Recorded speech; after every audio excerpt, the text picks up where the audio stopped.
Boa noite, gente. Bem-vindo a mais uma aula de terça. Hoje a aula vai ser sobre a abordagem da vertigem na emergência, os principais síndromes vertiginosos que a gente atende na emergência. A gente sabe que é um diagnóstico diferencial difícil, até para os neurologistas, mas hoje quem vai apresentar essa aula para a gente é a Ana Luísa, ela é R3 de Neuro do Odilon Beres, sob a orientação do Dr. Albert Lúcio, neurologista de lá, e ela vai passar algumas manhas para a gente, como é que a gente não deixa algo, porque o medo da vertigem é deixar algo grave passar, como um AVC de fossa posterior. Então, Ana, bem-vinda, muito obrigada por ter concordado em dar essa aula, viu? Obrigada, Clarice, pelo convite. Então, hoje eu vou trazer a abordagem da vertigem da emergência, né? E vou começar introduzindo um conceito antigo que a gente trazia, que por muito tempo a gente tentava abordar a tontura por meio de uma classificação do tipo de sintoma que o paciente estava sentindo.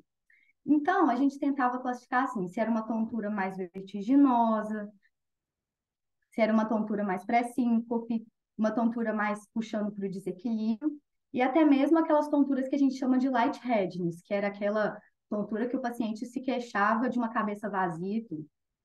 Só que aí, a gente acabou percebendo que nem sempre os pacientes se encaixavam muito bem nessa divisão. E também os pacientes tinham uma certa dificuldade de explicar o que eles estavam sentindo e os médicos de entender esse sintoma e encaixar dentro dessas divisões que eu falei. E aí, por conta disso, surgiram novas propostas de abordagem e o primeiro artigo que eu vou trazer é exatamente sobre isso. E aí ele chama Titrate. Qual que é a importância da tontura, né? Ela corresponde a 3 a 4% das queixas no pronto atendimento, o que dá em torno de 50 a 100 milhões de pessoas que procuram um pronto atendimento por conta da queixa de tontura. Sendo que dessas pessoas, 15% vai ter uma causa grave como etiologia. Então, identificar essa causa grave é super importante, né? Para a gente conseguir evitar risco de sequelas e até risco de vida. E aí, para a gente conseguir fazer uma abordagem correta, é muito interessante que a gente faça uma anamnese, um exame físico muito bem feito, com o principal objetivo de diferenciar essas causas benignas de causas malignas, até para reduzir, né, a frequência que os médicos deixam passar alguma causa grave. E a nossa tendência, né, diante de uma queixa de tontura, diante da possibilidade de ter uma causa grave envolvida nessa queixa, a gente acaba tendo o impulso de fazer exames complementares, seja uma tomografia, uma ressonância, uma angiotomografia. E esses exames, além de terem um custo, nem sempre eles vão ser úteis na condução do caso da tontura, inclusive podendo até atrapalhar a condução clínica. E aí, para a gente sistematizar bem, né, essa avaliação da tontura, a gente vai fazer um passo a passo, né? Que aí vai ser uma hierarquização de perguntas para a gente chegar num diagnóstico correto e com mais acurácia, certo? E aí, o primeiro passo seria uma triagem, que seria basicamente para afastar causas graves, óbvias, que poderiam estar envolvidas nesse sintoma de tontura. E aí a gente faria isso por meio, né, da avaliação de sinais vitais, alteração de estado mental. E aí tá, já separamos esses pacientes que já têm uma causa grave óbvia, a gente passa para essa abordagem que a gente chama de titrate, que nada mais é que um acrônimo de passos que a gente vai seguir. Então, ele vai usar algumas perguntas, né, que a gente vai fazendo para o paciente, e com base nisso, a gente vai chegar nas principais síndromes que a gente encontra no pronto atendimento. Então, a primeira pergunta, que é a mais importante, é referente ao time, que é basicamente saber, assim, quando que essa tonteira começou, quanto tempo que ela está durando e como que ela vem evoluindo ao longo do tempo.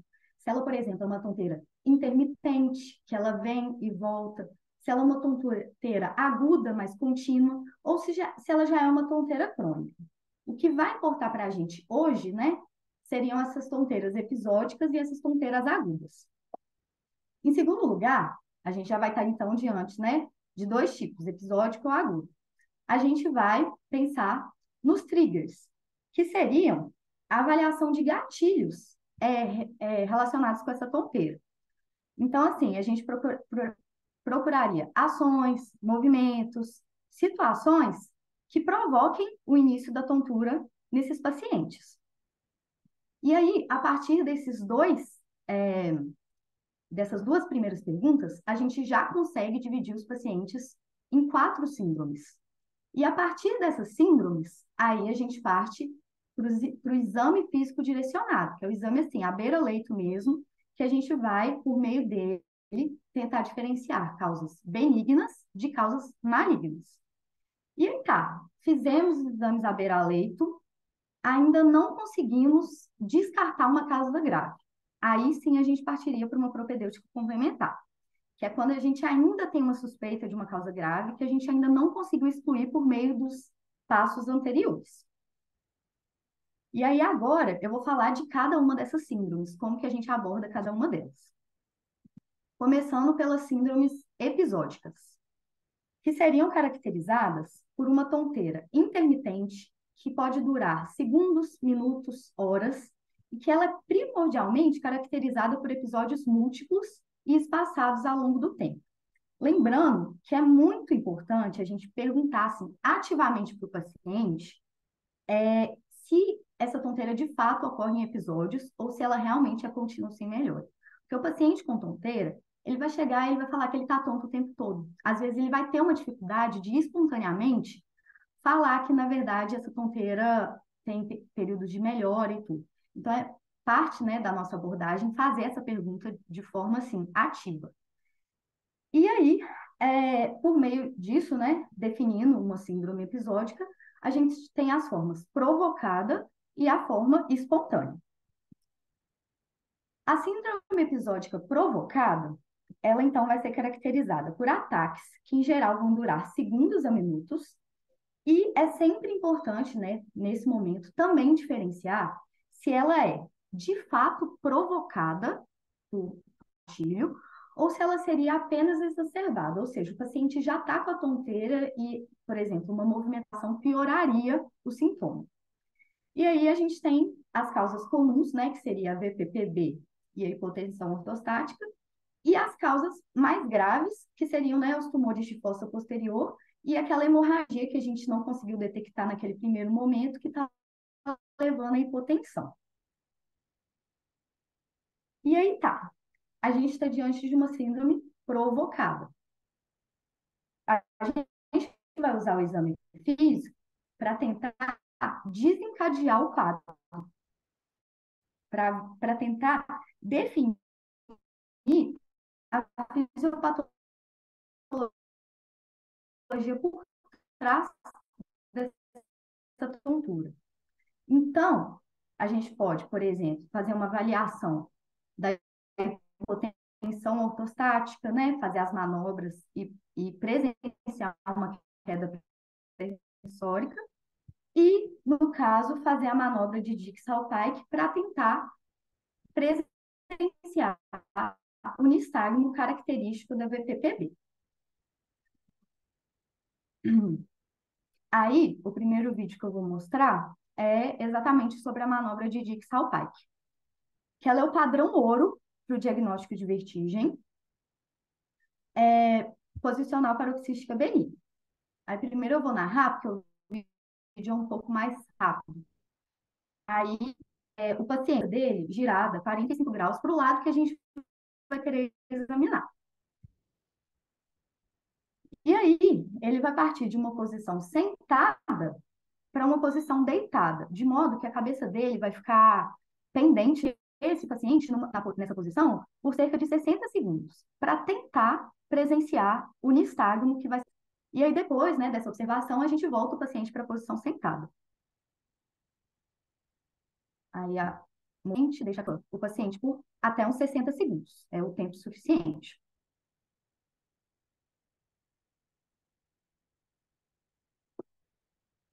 E aí ele vai voltar, e inclusive você pode até observar como que vai ficar esse nistagmo depois, né, da manobra. E aí, que nistagmo é esse, né?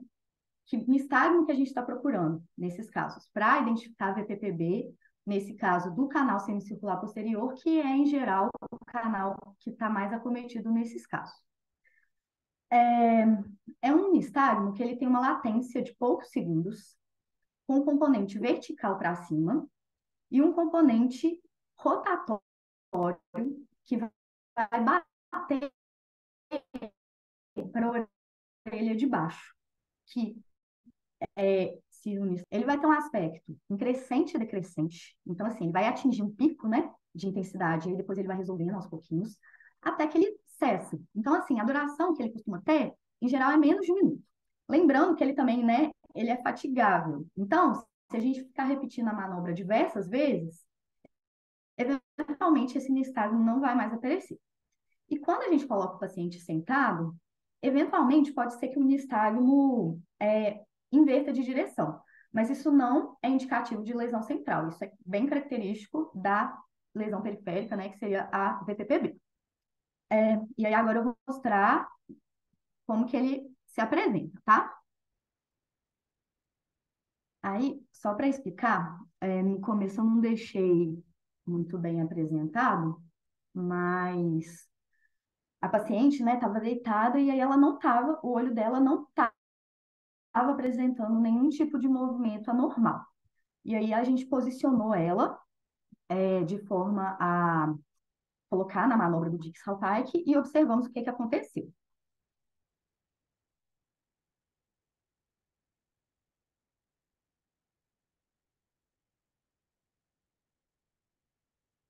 Aí a gente vai observar que ela tem um nistagmo bem intenso, com um componente vertical e um componente rotatório,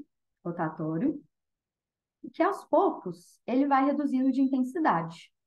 Então, assim, atinge esse pico até que ele some. E isso é o nistagmo característico da VPPB.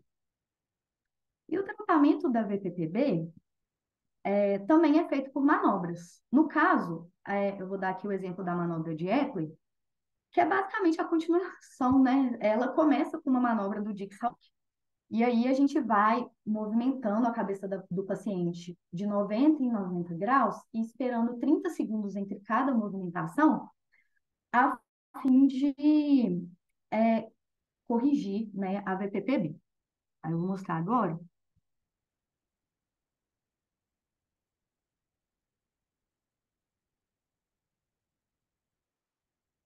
Aí primeiro a manobra de Dix-Hallpike, aí espera 30 segundos, move a cabeça 90 graus. Espera mais 30 segundos, move a cabeça mais 90 graus. E aí depois coloca a paciente sentada novamente, e em geral isso tende a corrigir a VPPB. Então tá, então a gente já falou da síndrome episódica provocada. Próximo tipo de síndrome seria a síndrome episódica espontânea. Ela pode durar minutos a horas, e a frequência dela também é variável. Tem síndrome episódica espontânea que acontece várias vezes ao dia, e tem síndrome episódica espontânea que o paciente vai relatar que acontece uma vez por mês. Em geral, o paciente vai chegar no pronto atendimento assintomático, de modo que esse exame neurológico que a gente faria no paciente, ele, em geral, vai ser normal. Então, o nosso foco nesse tipo de síndrome vai ser na anamnese.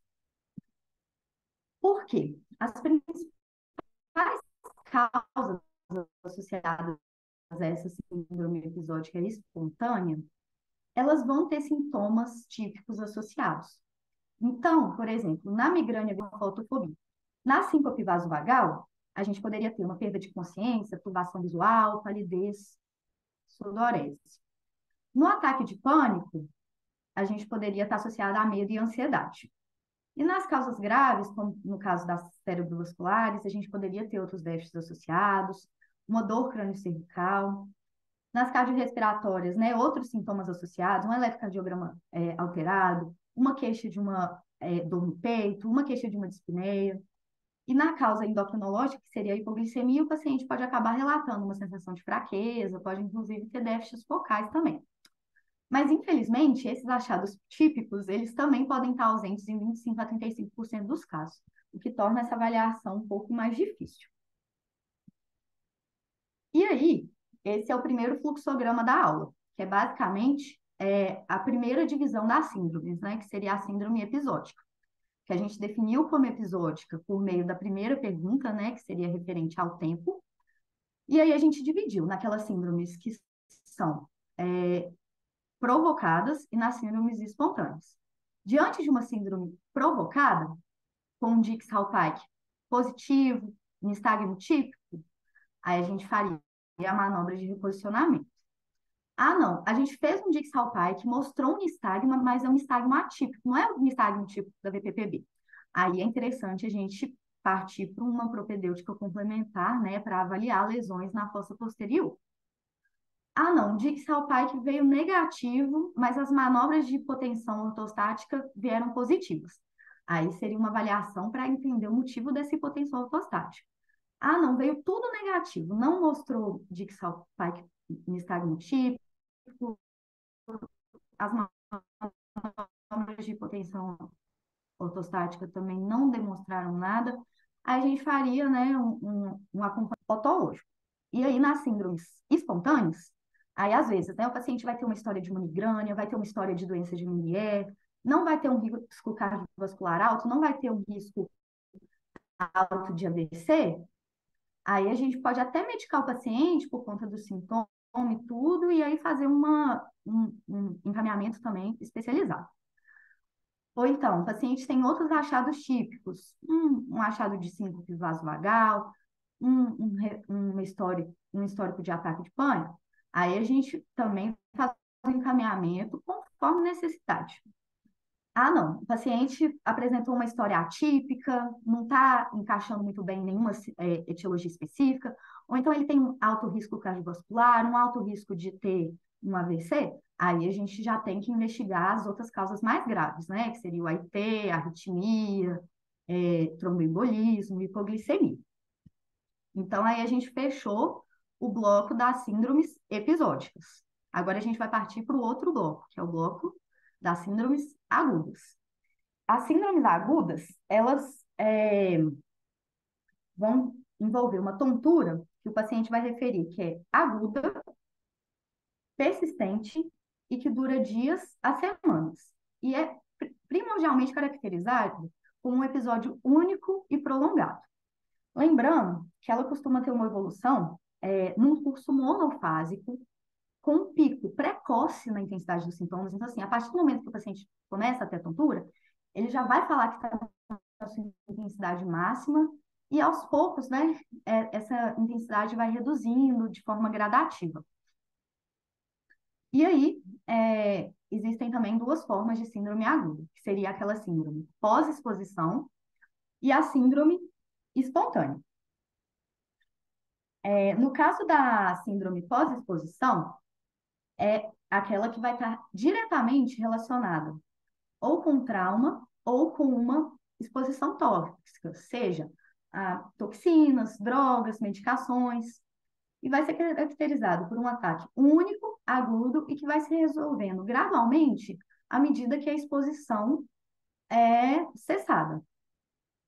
E aí a gente pode, inclusive, ter outros sintomas associados, como, por exemplo, cefaleia, alteração do estado mental. E a outra síndrome seria a síndrome aguda espontânea, que seria, né, aquela tonteira persistente associada a náuseas, vômitos, instabilidade de marcha, nistagmo, intolerância à movimentação. Em geral, o paciente com esse tipo de tonteira, ele vai procurar o pronto atendimento sintomático. E isso vai ajudar a gente na hora do exame físico, que a gente vai fazer um exame físico direcionado.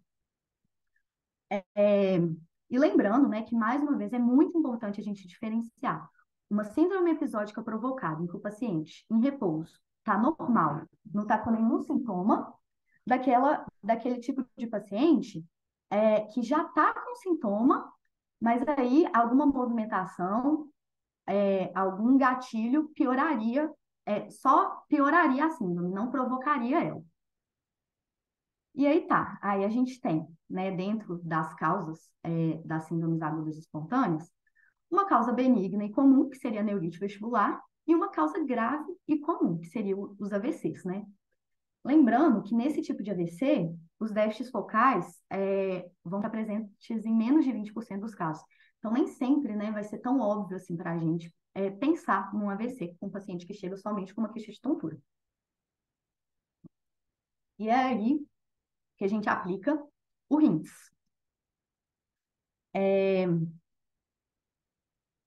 Aí aqui é o artigo que eu vou usar para explicar certinho sobre o RINS.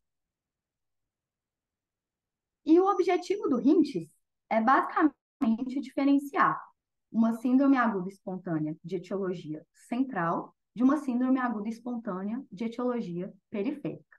E o princípio do RINS é todo em cima do sistema vestibular, que basicamente é o seguinte: para o corpo se manter em equilíbrio, por um paciente não ter essa queixa de tontura, a gente depende dos dois nervos vestibulares normofuncionantes. E aí, o que seria esse RINS, né? Ele é um mnemônico de 3 testes que a gente vai fazer, que é o Head Impulse, a avaliação do nistagmo e o Test of Skill. Qual que é a importância do RINS?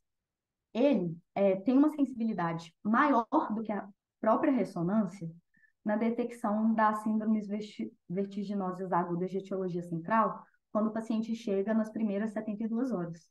Então, assim, é extremamente importante para a gente, né? Principalmente nós, né, que não temos o recurso, por exemplo, da ressonância disponível lá no nosso pronto atendimento, e sabemos também que a tomografia ela tem uma baixa sensibilidade para a detecção de AVCs de fossa posterior.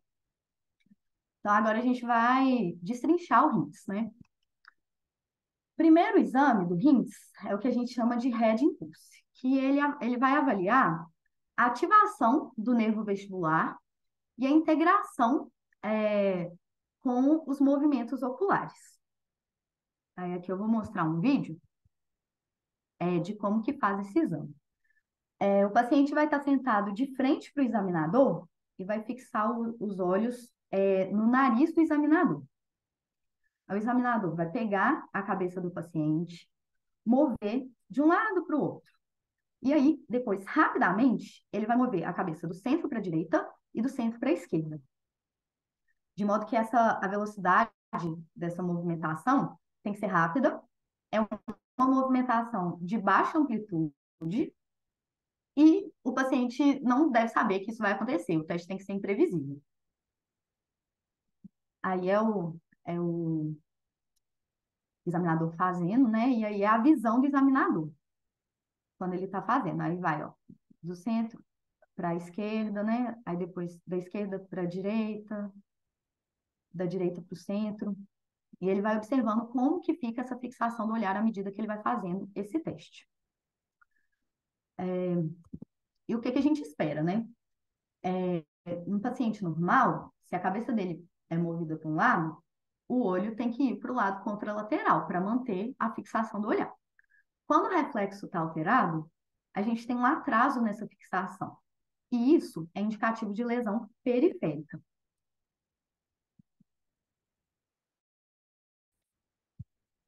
Segundo exame é a avaliação do nistagmo. E de acordo com as características do nistagmo, a gente consegue diferenciar entre causas periféricas e causas centrais. O nistagmo periférico, ele vai ser unidirecional, ele vai bater para o lado bom. Em geral, ele vai ser suprimido pela fixação do olhar, e ele vai seguir o que a gente chama de lei de Alexander, que é o quê? É o aumento da intensidade do nistagmo quando a gente mira o olhar para o lado bom. Já o nistagmo central é aquele nistagmo caótico, que muda de direção, que quando o paciente mira para um lado, aí o nistagmo aumenta de intensidade para esse lado. Quando ele olha para o outro, o nistagmo vai aumentar para o outro. Olha para cima, também vai ter um aumento. Em geral, ele vai ser vertical, vertical torsional ou torsional. E, por fim, a gente tem o que a gente chama de test of skill, que é basicamente observar se o paciente apresenta um desalinhamento do olhar vertical. Ou seja, se um olho está mais para cima do que o outro. E aí, a gente usa uma ferramenta que seria o cross-cover test, que aí ele sensibiliza um pouco essa avaliação para ver esse desalinhamento. Aí eu vou mostrar o teste. Aí primeiro ele está fazendo está fazendo cover. Aí está fazendo dos dois lados, cover on cover. E aí agora ele está fazendo o que a gente chama de cross-cover, que aí é nesse exame que a gente consegue avaliar melhor esse desalinhamento do olhar vertical. E aí, quando a gente vê esse desalinhamento, isso é um indicativo de um desequilíbrio na via utrículo-oculomotora. E isso é indicativo de uma lesão central. Então, em resumo, quando a gente faz o RINTES, a gente tem os achados sugestivos de etiologia periférica e os achados sugestivos de etiologia central. O que seria, né, sugestivo de etiologia periférica? A presença de três achados, que seria um nistagmo horizontal unidirecional, que segue essa lei de Alexander, associado a um alinhamento vertical normal, associado a um head impulse anormal. Já os achados sugestivos de etiologia central, basta um para a gente suspeitar de que é uma etiologia central. Então, aquele nistagmo que muda de direção ou que é evocado pelo olhar, e ou um desalinhamento vertical, e ou um head impulse normal. Lembrando que a gente pode sensibilizar ainda mais esse exame por meio do que a gente chama de HINTS Plus, que seria a avaliação de qualquer perda auditiva. Quando a gente está diante de uma perda auditiva, isso também vai ser sugestivo de etiologia central. E aí a sensibilidade do HINTS fica ainda melhor, chega a 99,2%. E por fim, último artigo, é uma última estratégia que a gente pode utilizar para diferenciar síndromes vestibulares agudas periféricas de centrais. E isso seria feito por uma avaliação super fácil, que seria a avaliação da ataxia. Esse artigo, né, ele fez uma classificação, e aí ele classificou a ataxia em grau 1, que seria um desequilíbrio leve a moderado, de modo que o paciente é capaz de andar sozinho. Um grau 2, que seria um desequilíbrio grave, e aí o paciente precisa de uma ajuda para deambular. E um grau 3, que é assim, o paciente não consegue andar, ele cai. E por que é uma ferramenta útil? Porque ela por si só, a ataxia por si só, quando ela é grau 2 ou 3, ela teria 92,9% de sensibilidade e 61,6% de especificidade para identificar AVCs de fossa posterior. E quando a gente tem essa ataxia moderada a grave, associada a um nistagmo com características, né, de origem central, aí a gente já vai para 100% de sensibilidade e 61,6% de especificidade para a identificação de AVCs de fossa posterior. Então, assim, é uma ferramenta que a gente pode usar e deve, né? E que vai ajudar muita gente na condução do caso. E aí, agora, eu vou passar dois casinhos, só para a gente fixar melhor um pouco os conceitos do RINTES. Aí, o primeiro caso é um homem de 67 anos que está com vertigem há 3 dias. Ele não tem diplopia, não tem pitose, não tem queixa de fraqueza, não tem queixa de desequilíbrio, nem de perda auditiva. Não tem comorbidades, não usa nenhuma medicação. E aí a gente foi fazer o exame dele. Primeira coisa que a gente vai observar nesse paciente é que ele vai ter um nistagmo horizontal para a direita. E dá para ver que quando ele olha para a direita, ele tem um aumento da intensidade desse nistagmo. Aí ele olhando para a esquerda. E agora ele olhando para a direita, um nistagmo intenso. Olhando para cima, continua batendo para a direita. Olhando para baixo, continua batendo para a direita. Foi fazer o head impulse, ele não tem um atraso na fixação do olhar. É um head impulse normal.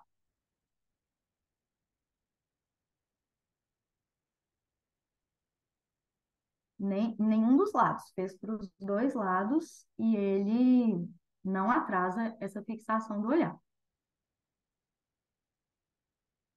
E por fim, fez o teste of skill e também não se verificou o desalinhamento vertical do olhar. Então, ó, resumindo os achados. Ele tem um nistagmo horizontal para a direita, não foi sugestivo de etiologia central. Ele tem um alinhamento vertical normal, que também, né, não é sugestivo de etiologia central, só que ele tem um head impulse normal. E isso é sugestivo de etiologia central. Logo, isso faz com que a gente queira estender a propedêutica desse paciente. Então, ele foi para uma tomografia que mostrou exatamente o que a gente estava procurando, né? Uma alteração na fossa posterior. No caso, foi uma hemorragia no pedúnculo cerebelar médio. E aí, o diagnóstico dele ficou como uma hemorragia de fossa posterior. Já o caso clínico 2, seria uma mulher de 55 anos com uma queixa de uma vertigem grave. Falou que ela está com uma estabilidade postural quando ela anda, não tem perda auditiva e de comorbidade ela só tem uma hipertensão. Como fazer o exame dela? O que a gente observou? Primeiro de tudo, um nistagmo horizontal para a esquerda. Aí tá bem devagarinho, mas dá para ver que o nistagmo está batendo para a esquerda. E aí, ó, quando ela mira o olhar para a esquerda, a gente até percebe que tem um aumento da intensidade desse nistagmo. E quando ela olhou para a direita, até diminuiu a intensidade desse nistagmo, só que a gente percebe que ele continua batendo para a esquerda. Ela olhou para cima, a gente mantém isso de bater para a esquerda. E aí ela foi, e aí ela passou pelo head impulse. Quando fez para a esquerda, foi normal, não teve atraso na fixação do olhar. Agora, quando ela foi para a direita, dá para ver que teve um atraso. Aí eu vou repetir aqui, porque é bem indiscreta a alteração. Aí, ó. Aí, ó. Teve um atraso, e agora em câmera lenta, dá para ver melhor. Ó, foi para a direita, e aí só depois que o olho fixou novamente, teve esse atraso. Então, em resumo, os achados do exame físico dessa paciente, né? Então, tem um nistagmo unidirecional, um alinhamento vertical normal, um head impulse anormal, sem perda auditiva e com desequilíbrio de marcha, mas não teve relato de queda, não falou que estava precisando de ninguém para ajudar ela a andar, de modo que o exame físico não deixou dúvidas de que é uma causa periférica benigna, que seria a neurite vestibular aguda. E aí a gente entra para o segundo bloco, né, de síndromes vestibulares, que seriam as que a gente definiu, né, a síndrome aguda, por meio daquela pergunta do tempo. E aí a gente definiu que era uma síndrome única e prolongada. Aí, se o paciente tiver uma história, né, de pós-exposição, por exemplo, uma história de TCE, aí seria interessante a gente proceder para um exame de imagem, né, para investigar se não teria uma fratura no crânio, se não teria uma dissecção de artéria vertebral. Ou então, não, paciente com histórico de barotrauma, né, com risco de ter perfurado o tímpano. É interessante passar por uma avaliação otológica para avaliar se não teria uma fístula, né? Ou então, um histórico de exposição a tóxicos, drogas ilícitas, monóxido de carbono. Aí pode até passar por um teste toxicológico e, conforme necessidade, né, passar por um tratamento de desintoxicação. Ou então, um histórico de uso de medicações, seja antibióticos, como gentamicina, ou então anticonvulsivantes, como carbamazepina. Aí a gente pode ou ajustar a dose, ou até fazer uma desintoxicação conforme necessidade.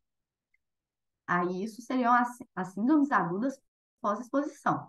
Partindo agora para as síndromes agudas espontâneas. Aí é onde a gente faz o RINTES. Ah, não, rintes sugestivo de etiologia periférica, sem surdez associada.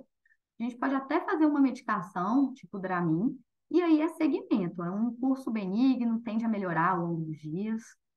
Ah, não, então foi um rintes sugestivo de etiologia central, presença de surdez. Aí é interessante que a gente faça uma avaliação neurológica, né, investigar AVC e até síndromes mais raras, que também são graves, né, seria encefalopatia de Wernicke, ou então uma encefalite.